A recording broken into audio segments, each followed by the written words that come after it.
Magandang tanghali! Kumusta po? Narito po ulit ang update natin para sa lagay ng ating panahon ngayong tanghali po ng February 26, 2025.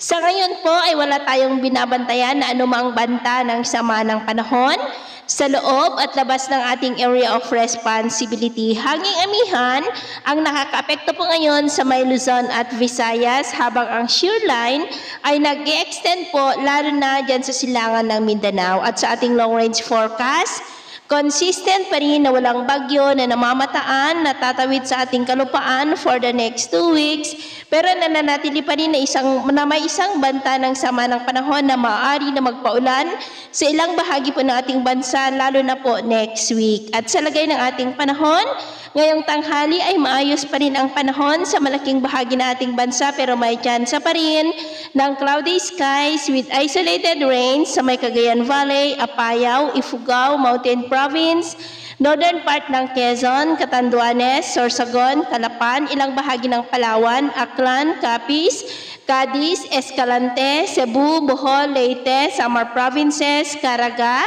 Davao Region, Holosulu at Tawi-Tawi. At sa susunod po namang oras ay patuloy pa rin na makakaranas ng makulimlim na kalangitan na may mga pulupulong pag-ulan ang mga nabanggit po na lugar, kaya mag-ingat pa rin tayo dahil posible pa rin ang mga banta po ng mga pagbaha at pagguho ng lupa. At sa atin naman po mga baybayin, maalon po ngayon sa silangang baybayin ng ating bansa at maging sa kanlurang baybayin ng Luzon, ang mga alon dyan ay posible po na aabot hanggang sa 1.6 to 3.8 meters height, kaya hanggat maari po ay iwasan na muna natin ang papalaot dyan sa mga may kulay pula para po mas makaiwas sa mga sakunang pangkaragatan. So, yun po ng latest update natin sa araw na ito. Ako po muli si James na nagsasabing sa kahit anong pagsubok po na darating sa ating buhay, huwag na huwag po tayong mawawalan ng pag-asa. Thank you and God bless!